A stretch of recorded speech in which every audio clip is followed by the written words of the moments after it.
teman-teman, selamat datang kembali dan selamat bergabung di ibadah SLC minggu ini. Teman-teman, Mazmur 146 ayat 1 sampai 2 mengatakan bahwa haleluya, pujilah Tuhan, hai jiwaku, aku hendak memuliakan Tuhan selama aku hidup dan bermazmur bagi Allahku selagi aku ada. Teman-teman, selagi kita masih diberikan kesempatan untuk bernafas dan hidup sampai detik ini, mari kita benar-benar mengucap syukur kepada Tuhan. Karena itu semua karena anugerahnya semata-mata. Untuk itu teman-teman, saya mengajak setiap kita untuk benar-benar menyiapkan hati kita, benar-benar menyiapkan hidup kita untuk mengikuti ibadah pada hari ini. Mari teman-teman, saya undang kita semua untuk bangkit berdiri.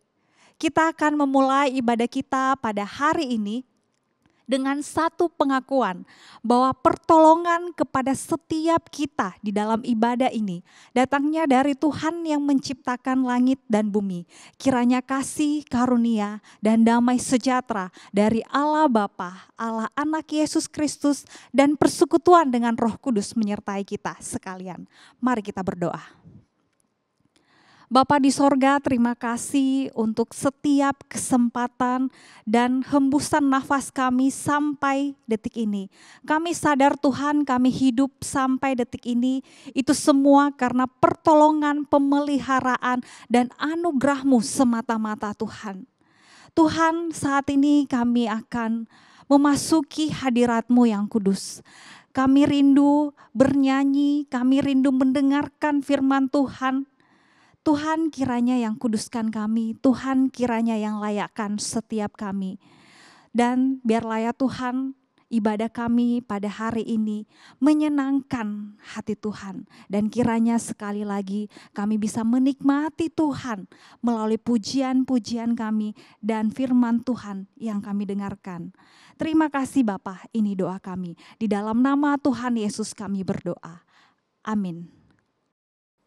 Shalom teman-teman, bersyukur kita dapat beribadah pada hari ini di ibadah SLC.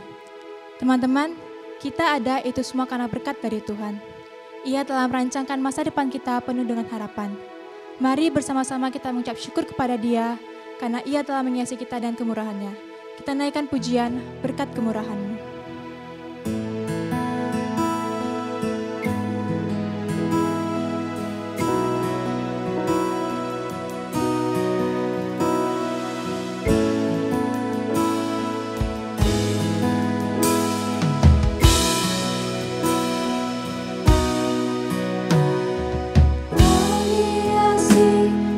Kehidupanku penuh kemurahan-Mu.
Teman-teman, Tuhan telah menyediakan segala yang ada. Kuasanya amat sangat besar, dulu, sekarang, dan selamanya. Mari dengan penuh sukacita kita menyanyikan pujian Allah Sanggup.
Shalom teman-teman semua yang terkasih di dalam Tuhan.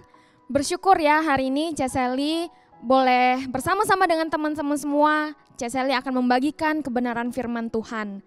Nah teman-teman, sebelum kita mendengarkan kebenaran firman Tuhan, yuk Cece ajak kita sama-sama berdoa terlebih dahulu. Kita memohon pertolongan dari Tuhan. Mari kita berdoa. Bapa di dalam surga, kami bersyukur hari ini. Kembali kami boleh menaikkan rasa syukur kami, menaikkan puji-pujian kami, dan hari ini juga kami akan mendengarkan kebenaran firman Tuhan. Tuhan, biarlah Engkau yang menolong setiap kami ketika kami membaca, ketika kami merenungkan firman Tuhan. Biarlah itu boleh menjadi sumber kekuatan kami menjalani hari demi hari.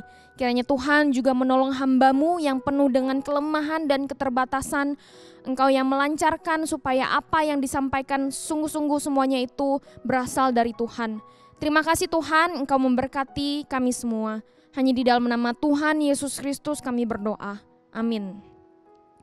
Teman-teman, saya mengajak kita semua buka Alkitab kita dari Roma pasalnya yang ke-8 ayat 28 sampai 39. Tapi kita nggak akan baca secara keseluruhan, nanti kita akan lihat bersama-sama. Cuma mari kita baca dari ayat 28 sampai ayat 32. Ya, mari kita simak bersama. Roma 8 ayat 28. Kita tahu sekarang bahwa Allah turut bekerja dalam segala sesuatu untuk mendatangkan kebaikan bagi mereka yang mengasihi Dia, yaitu bagi mereka yang terpanggil sesuai dengan rencana Allah.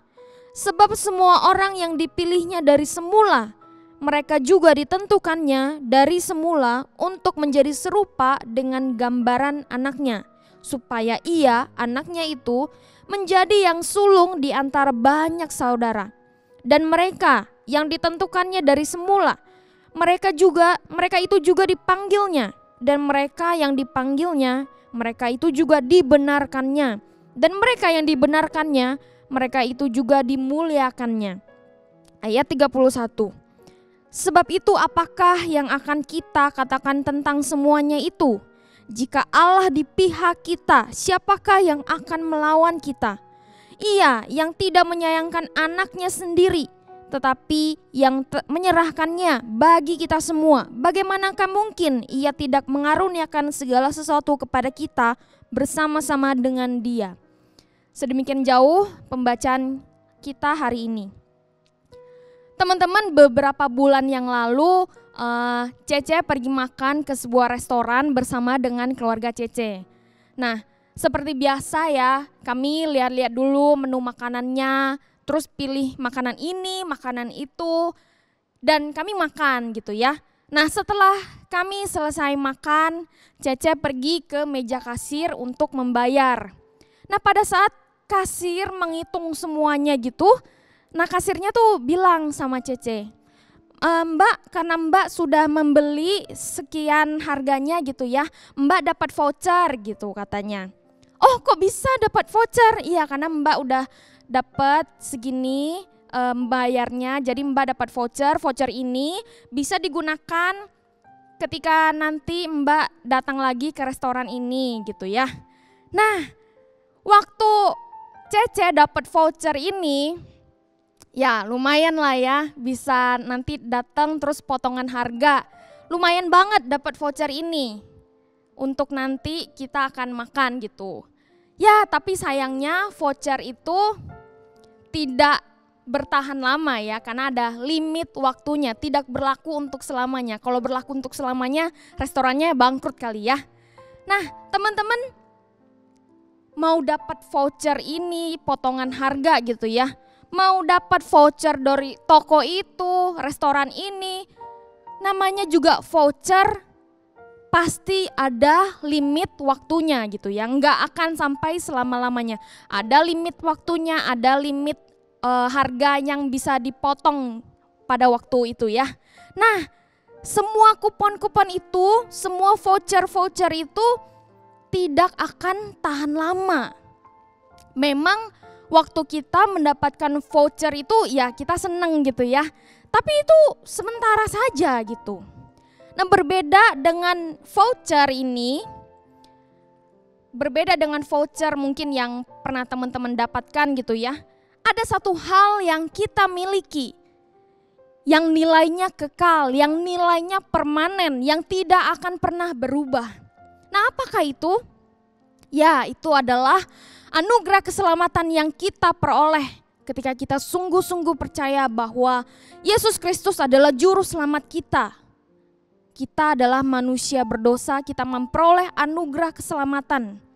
Itu bernilai permanen, kekal, tidak akan berubah. Nah, keselamatan yang sudah kita terima itu tidak akan dapat berubah oleh kondisi apapun, situasi apapun, atau oleh siapapun.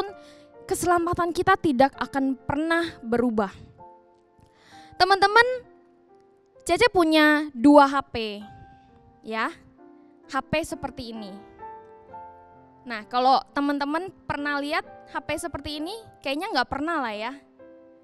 Iya, HP ini jadul gitu ya. Waktu Cece punya, ya mungkin waktu Cece SMP gitu ya, punya HP yang seperti ini. HP ini sudah jadul, waduh jatuh-jatuh nih ya keypadnya gitu ya. Nah, pada waktu HP ini sudah jadul, sudah tidak berfungsi sebagaimana semestinya gitu ya. Dan bahkan mungkin tidak diproduksi lagi ya sama perusahaannya. HP ini bahkan tidak berlaku lagi pada zaman sekarang ini yang sudah canggih. Mau internetan mungkin bisa sih, tapi nggak akan bisa main Dota atau PUBG atau apa gitu, mungkin ini nggak bisa. Nah, HP mungkin ini memang udah rusak gitu ya. HP yang rusak atau mungkin spesifikasinya tidak lagi bersaing dengan teknologi zaman sekarang ini, daripada diperbaiki, mendingan Cece beli yang baru. Kalau ini diperbaiki, mungkin ya nggak tahu ya bisa diperbaiki apa enggak, karena mungkin tidak ada spare partnya sekarang. Mungkin jauh lebih mahal, mendingan Cece beli yang baru, yang lebih canggih, yang lebih kekinian. Nah, teman-teman, itu artinya apa? HP itu adalah barang-barang yang tidak tahan lama, yang mudah tergantikan ketika ada yang baru, ada yang lebih canggih, spesifikasinya lebih bagus, mantap gitu ya. Kita pasti mau yang terbaru. HP ini adalah barang-barang yang bukan long lasting, bukan yang selamanya tahan lama, bahkan ya gampang sekali tergantikan gitu ya. Nah, bahkan nih ya kalau kita melihat di sekitar kita, mau HP, mau TV, mau kamera, mau laptop, semuanya itu adalah barang-barang yang tidak tahan lama, barang-barang yang gampang tergantikan. Karena kalau ada yang baru pasti kita mau yang ganti nih, yang baru. Berbeda halnya dengan barang-barang seperti itu, kita memiliki sesuatu hal yang nilainya long lasting, yang nilainya kekal, permanen, tidak dapat tergantikan. Apakah itu?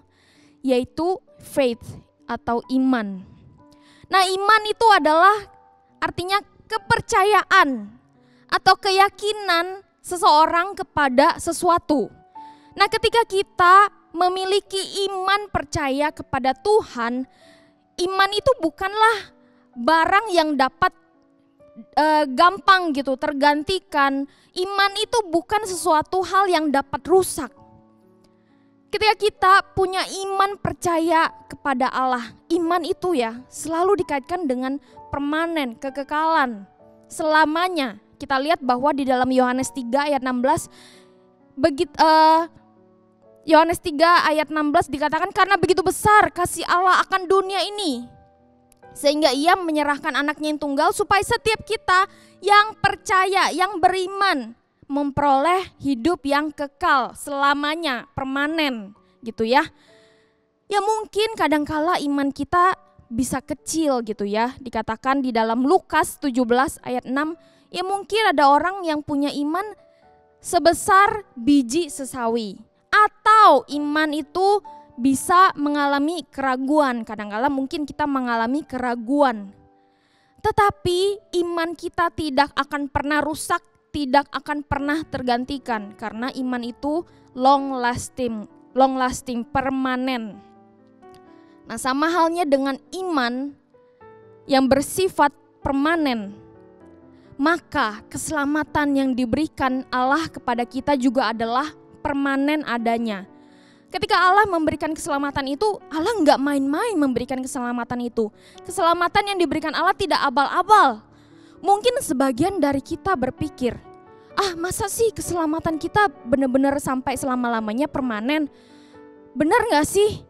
Mungkin sebagian kita berpikir, aduh saya kan masih sering jatuh di dalam dosa, saya masih sering mengecewakan Tuhan. Apakah mungkin Tuhan masih mau menyelamatkan saya yang sering kali mengecewakan Tuhan? Apakah ketika saya kembali lagi jatuh di dalam dosa, Tuhan akan mencabut keselamatan itu dari saya, sehingga saya tidak lagi memperoleh kekekalan? Nah, teman-teman, sesungguhnya tidak ada satu orang pun yang bisa membatalkan atau menggagalkan rancangan keselamatan dari Allah kepada kita. Bahkan Allah sendiri yang memberikan jaminan keselamatan itu kepada kita. Lalu apa buktinya bahwa keselamatan kita itu permanen? Bagaimana Allah menjamin keselamatan itu? Bagaimana Allah dapat meyakinkan kita bahwa keselamatan kita itu tetap adanya? Kita lihat yang pertama, bahwa Allah menjamin keselamatan kita karena tidak ada yang menggugat kita. Kita lihat di dalam ayat 33. Siapakah yang akan menggugat orang-orang pilihan Allah? Allah yang membenarkan mereka. Nah, teman-teman, apa sih artinya menggugat? Nah, menggugat itu artinya ialah begini. Ketika sudah ada suatu keputusan, namun ada pihak lain nih yang pengen membatalkan keputusan itu. Sesuatu yang sudah diputuskan secara hukum, tetapi ada pihak lain yang tidak terima, yang mencoba untuk membatalkan keputusan itu. Itu artinya menggugat. Nah, Paulus ingin memberitahu kepada kita bahwa tidak ada yang dapat menggugat kita. Karena apa? Karena Allah sendiri yang membenarkan kita. Nah, kalau kita lihat di dalam konteks pengadilan gitu ya, pengadilan tertinggi atau keputusan tertinggi, ketika mungkin ada orang yang tidak puas dengan keputusannya, mereka mau naik banding terus. Sampai kapan mereka bisa naik banding? Sampai pada pengadilan tertinggi, yaitu pemegang keputusan tertinggi, yaitu Mahkamah Agung. Nah, kalau zaman Paulus pada saat itu, pemegang pengadilan tertinggi, keputusan tertinggi ialah Kaisar. Nah, namun di sini Paulus menuliskan, Paulus ingin memberitahu kepada para pembaca bahwa bukan Kaisar yang menjadi pemegang keputusan tertinggi, melainkan Allah. Allah yang adalah hakim tertinggi, Allah adalah pengambil keputusan tertinggi. Sehingga ketika Allah sendiri yang telah membenarkan kita, maka tidak ada lagi yang bisa mendakwa kita, tidak ada lagi yang bisa menggugat kita, karena kita telah dibenarkan oleh Allah sendiri. Oleh karena itu, keselamatan kita yang dijamin oleh Allah sendiri itu tidak akan pernah berubah, karena tidak ada lagi yang bisa menggugat kita. Siapa lagi yang tertinggi selain Allah? Enggak ada. Oleh karena itu, Allah sendiri yang menjamin keselamatan kita. Lalu yang kedua, teman-teman, bagaimana Allah bisa menjamin keselamatan kita? Yang kedua, kita melihat bahwa tidak ada lagi yang dapat menghukum kita. Kita lanjutkan baca ayat 33b. Siapakah yang akan menghukum mereka? Kristus Yesus yang telah mati, bahkan lebih lagi yang telah bangkit, yang juga duduk di sebelah kanan Allah, yang malah menjadi pembela kita. Nah, teman-teman, karya keselamatan di dalam Yesus Kristus adalah jaminan bagi kita bahwa tidak ada lagi yang akan menghukum kita. Karya keselamatan Yesus Kristus menjadi jaminan bahwa tidak ada lagi yang menghukum kita. Ketika Tuhan Yesus mati bagi kita, itu artinya Dia membayar, Dia menebus dosa-dosa kita. Ketika Tuhan Yesus mati untuk kita, Dia menanggung dosa-dosa kita, semua hukuman dosa kita. Hukuman dosa itu seharusnya kita yang tanggung. Namun Yesus mau mati menggantikan kita. Dia tidak hanya mati, tetapi Dia juga bangkit. Ketika Dia bangkit, itu menunjukkan bahwa Dia telah menang atas maut. Dia telah menang. Ketika Dia menang, itu menunjukkan bahwa kita manusia bukan hanya diselamatkan, bukan hanya menjadi orang benar, tetapi ketika Dia menang, kita memiliki pengharapan yang sejati di dalam Yesus Kristus. Lalu Dia naik ke surga, duduk di sebelah kanan Allah. Itu menunjukkan bahwa Yesus Kristus bersama dengan Allah Bapa memerintah seluruh alam semesta. Segala kuasa yang ada di surga dan yang ada di bumi itu berada di bawah kaki Yesus. Oleh karena itu Yesus memiliki otoritas.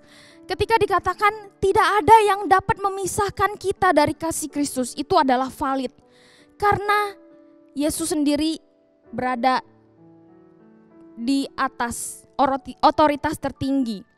Dia adalah sang penguasa tertinggi bersama dengan Allah Bapa. Dia yang menjadi pembela kita.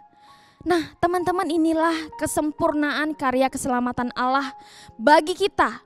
Karya penebusan Yesus Kristus menjadi jaminan bahwa tidak ada lagi yang menghukum kita.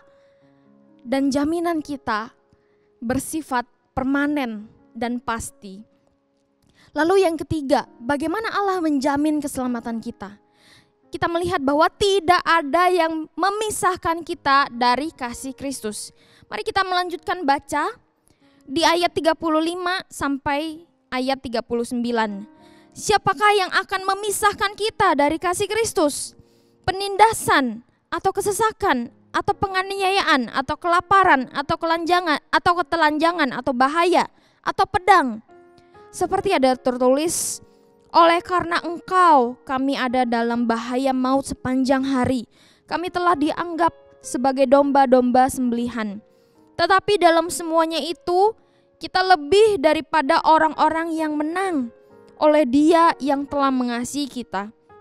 Sebab aku yakin bahwa baik maut maupun hidup, baik malaikat-malaikat maupun pemerintah-pemerintah, baik yang ada sekarang maupun yang akan datang, atau kuasa-kuasa, baik yang di atas maupun yang di bawah, atau sesuatu makhluk lain, tidak akan dapat memisahkan kita dari kasih Allah yang ada dalam Kristus Yesus Tuhan kita. Sungguh luar biasa ayat ini. Teman-teman, selama kita hidup di dunia ini, maka kita tidak lepas dari permasalahan atau penderitaan. Bahkan Paulus sendiri yang juga menyatakan bahwa memang ada penindasan, ada kesesakan, ada penganiayaan, ada kelaparan, keterlanjangan atau bahaya atau pedang. Pedang identik dengan kematian. Paulus tidak menyebutkan bahwa enggak ada kematian, enggak. Kematian juga akan mengancam kita selama kita hidup di dunia ini. Namun sekalipun semuanya ini ada, bukan hanya kita menjadi seorang pemenang, tapi Paulus mengatakan kita lebih dari orang-orang pemenang. Nah, mengapa semuanya ini bisa membuat kita menjadi lebih dari pemenang? Di dalam Roma 5 ayat 3 sampai 5 dikatakan, dan bukan hanya itu saja, kita malah bermegah juga di dalam kesengsaraan kita. Karena kita tahu bahwa kesengsaraan itu menimbulkan ketekunan, dan ketekunan menimbulkan tahan uji, dan tahan uji menimbulkan pengharapan, dan pengharapan tidak mengecewakan, karena kasih Allah telah dicurahkan di dalam hati kita oleh Roh Kudus yang telah dikaruniakan kepada kita. Lihat teman-teman, walaupun semuanya ini mungkin kita lihatnya sedih gitu ya. Oh, ternyata aku masih akan mengalami penderitaan, kesulitan, kesesakan. Tapi kita adalah lebih dari orang-orang pemenang. Karena di dalam semuanya itu, ketika ada kesengsaraan itu menimbulkan ketekunan. Ketekunan itu menimbulkan tahan uji menimbulkan pengharapan. Dan pengharapan kita tahu bahwa Tuhan memberikan pengharapan yang sejati ketika Dia memberikan keselamatan itu kepada kita.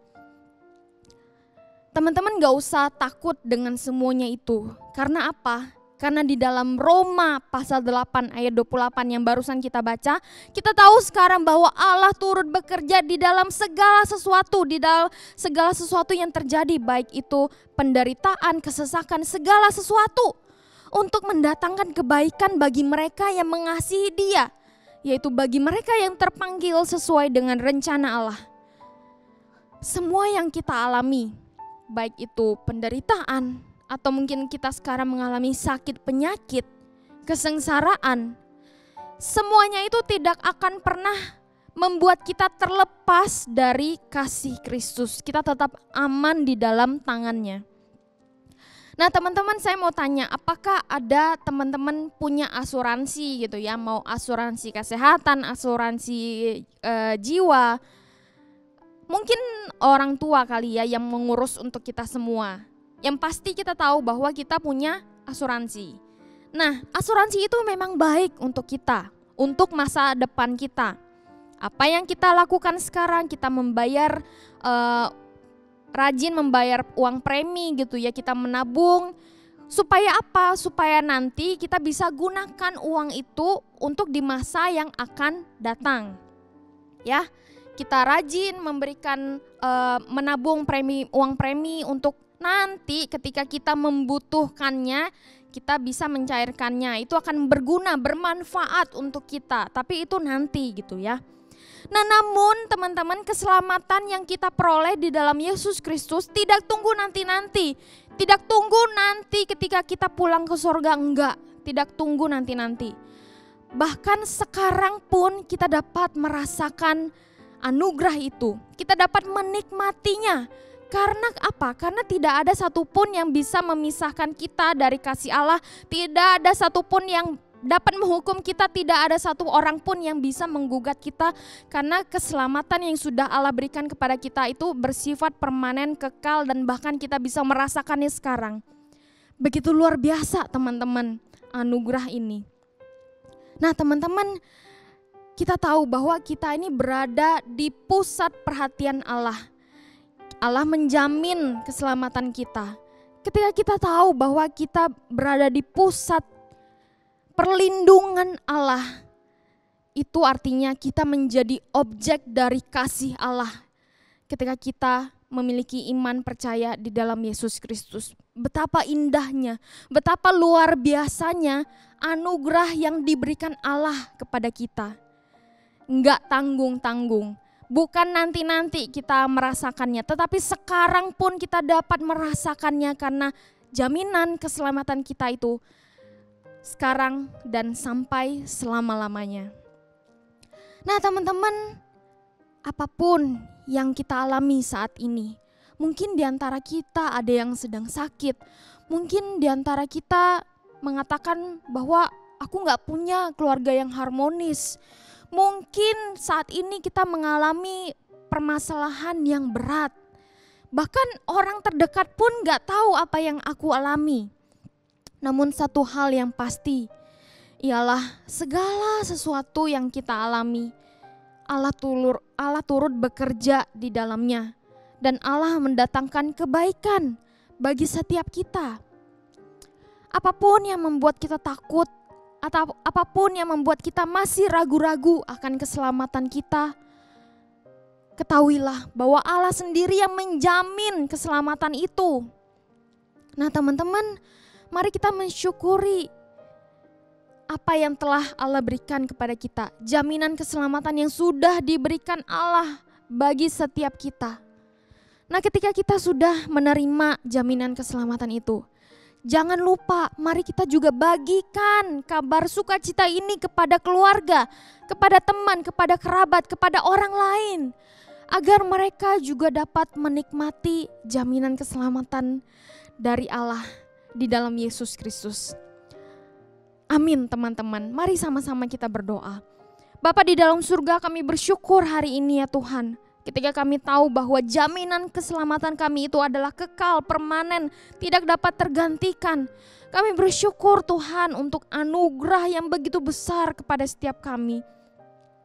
Tuhan, ketika kami tahu bahwa jaminan keselamatan ini sudah dijamin Allah sendiri bagi kami. Oleh karena itu tidak ada yang perlu kami khawatirkan, tidak perlu lagi kami ragu-ragu.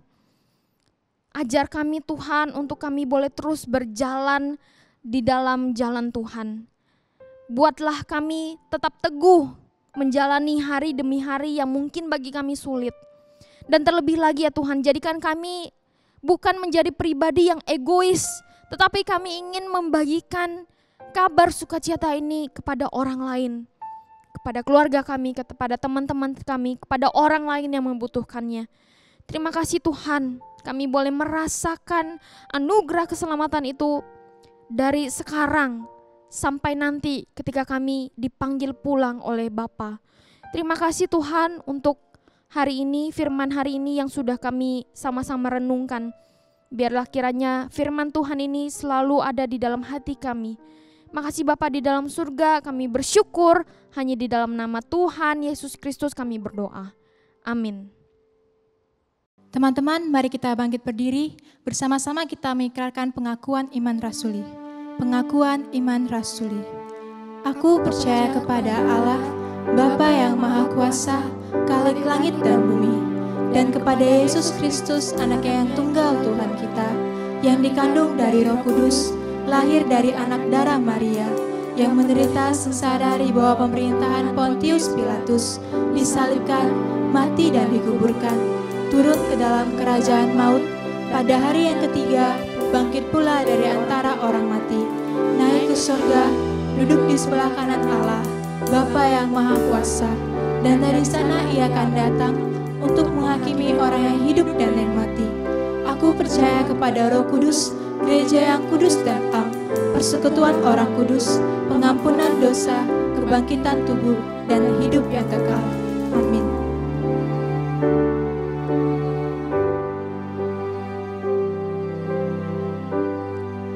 Mari bersama-sama kita mengakhiri ibadah kita pada hari ini dengan menyanyikan pujian doksologi.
Teman-teman, mari kita berdoa sekali lagi.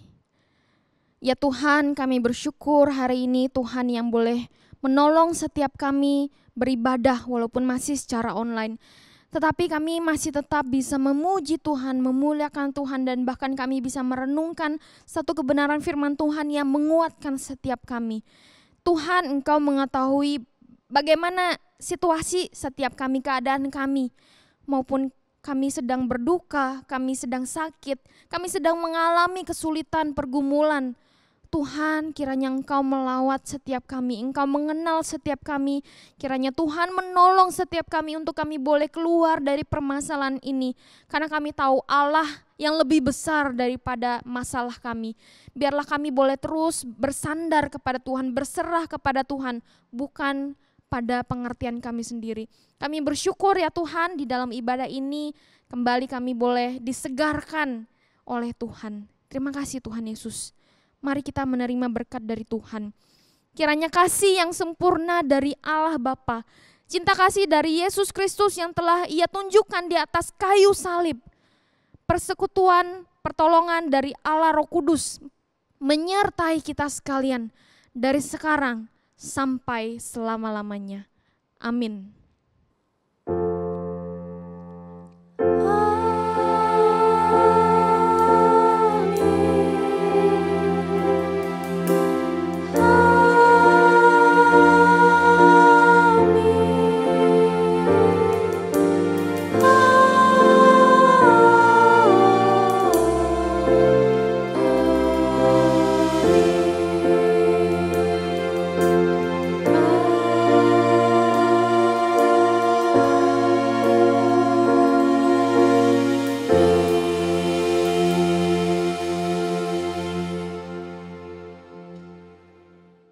Teman-teman, demikian ibadah SLC kita hari ini. Kiranya ibadah hari ini bisa memberkati kita semua.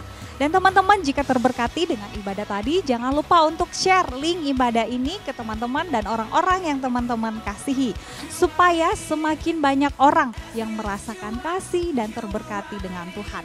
Nah, teman-teman, besok hari Senin tanggal 26 kita akan mengadakan gathering pelayan.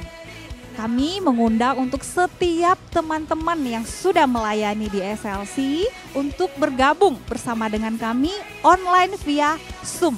Nanti linknya akan dibagikan di hari H. Oke teman-teman, nah buat teman-teman juga nih ada pengumuman lagi. Kalau ibadah SLC kita tidak hanya teman-teman boleh saksikan di IGTV, tetapi sekarang kita akan tayangkan juga di YouTube. Jadi teman-teman, jika tidak bisa mengikuti di IGTV, teman-teman bisa buka link YouTube di GKK Kalam Kudus Pekanbaru. Oke teman-teman, kalau mau yang didoakan, kontak Kak Siska atau Ceseli atau juga Ko Indra. Teman-teman jangan lupa untuk selalu be the salt, be the light for Christ. Tuhan Yesus memberkati, bye-bye.